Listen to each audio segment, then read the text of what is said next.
नमस्कार जी, मैं लीना शर्मा डिस्ट्रिक्ट मंडी हिमाचल प्रदेश से।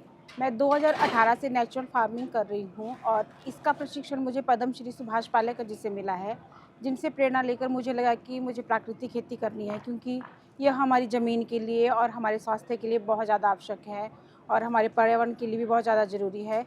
इसलिए मैंने इसको करना शुरू कर दिया और मैंने अपने आप तो किया, लेकिन अपना एक ग्रुप बना दिया और हम सब ने मिलकर इसको करना शुरू कर दिया और हम इसके घटक भी तैयार करते हैं। आपके ग्रुप में कितने लोग हैं? हमारे ग्रुप में 15 लोग हैं।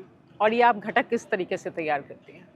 घटक हम मिलकर इकट्ठा तैयार करते हैं और इसको बड़े-बड़े बागवानों में सेल करते हैं। इसमें किन-किन चीज़ों को मिलाकर इसको तैयार किया जाता है? घटक के बारे में विस्तार से बताएं। जी, हम जैसे कि गोबर, गौमूत्र और बेसन और गुड़ से हम जीवामृत और घन जीवामृत तैयार करते हैं और आप आसपास की वनस्पतियों से हम इसके लिए कीट नियंत्रक तैयार करते हैं। इसकी ट्रेनिंग अगर कोई करना चाहे तो ट्रेनिंग कहाँ से ले सकता है?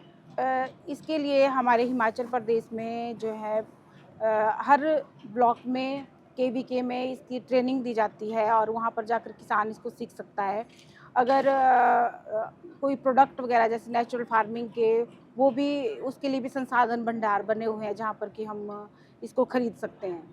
क्या इसको एक बिजनेस के तौर पे अपनाया जा सकता है, लीना? जी हाँ जी, हम इसको बड़े-बड़े बागवानों में सेल करते हैं और हम सोच रहे हैं कि हम इसको और ज़्यादा लार्ज स्केल में करें, क्योंकि इससे महिलाओं की आर्थिकी बढ़ रही है। जैसे कि जब से हम इस काम को कर रहे हैं तो महिलाएं पहले दूध और घी बेचती थी, लेकिन अब जब से हम नेचुरल फार्मिंग कर रहे हैं तो महिलाएं गोबर, गौमूत्र ये सारी चीज़ें बेच रही हैं।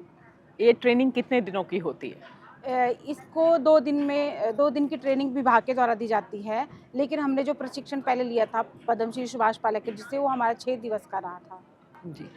ये बताएं कि अगर कोई अभी शुरुआत कर रहा है तो उसको कितना खर्च आएगा शुरू करने में? उनका अपना इन्वेस्टमेंट क्या होगा? इस खेती की सबसे ज़्यादा ख़ासियत ये है कि इसमें जो है किसानों का लागत मूल्य बहुत कम होता है। इस पर जो भी किसान के पास घर में अवेलेबल चीज़ें होती है, जैसे उसकी गाय का गोबर, गौमूत्र और उसके खेतों में जो दालें होती है उसका बेसन बनाना और जो भी उनके बेस्ट जो फ्रूट होते हैं उसका वो गुड़ के बदले में उसका प्रयोग कर सकते हैं। तो इसमें किसानों का उतना ज़्यादा खर्च नहीं होता है।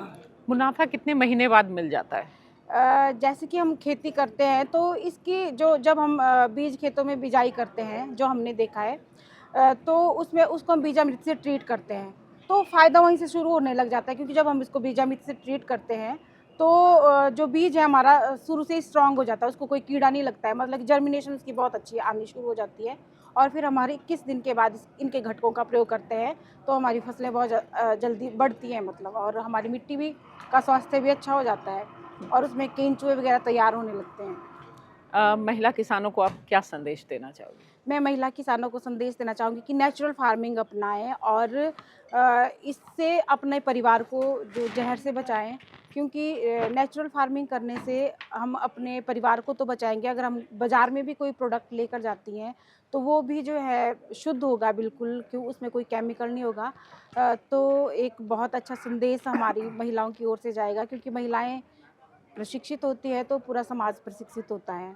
मतलब कि अगर वो अच्छा खाना अगर सबकी थाली में परोसती है तो एक बहुत अच्छा जो परिणाम उसका निकलता है, उसके परिवार स्वस्थ रहता है। क्या ये महिलाओं को आत्मनिर्भर करने का भी काम करेगा? जी हाँ जी, बिल्कुल आत्मनिर्भर, क्योंकि इसके जो रेट होते हैं वो बहुत अच्छे मिलते हैं, क्योंकि ऑर्गेनिक जो है बहुत कम आजकल मिल रहा है और अगर कोई अगर उसको खरीदना चाहता है तो अच्छे दाम उसके देते हैं, मतलब खुशी से देते हैं।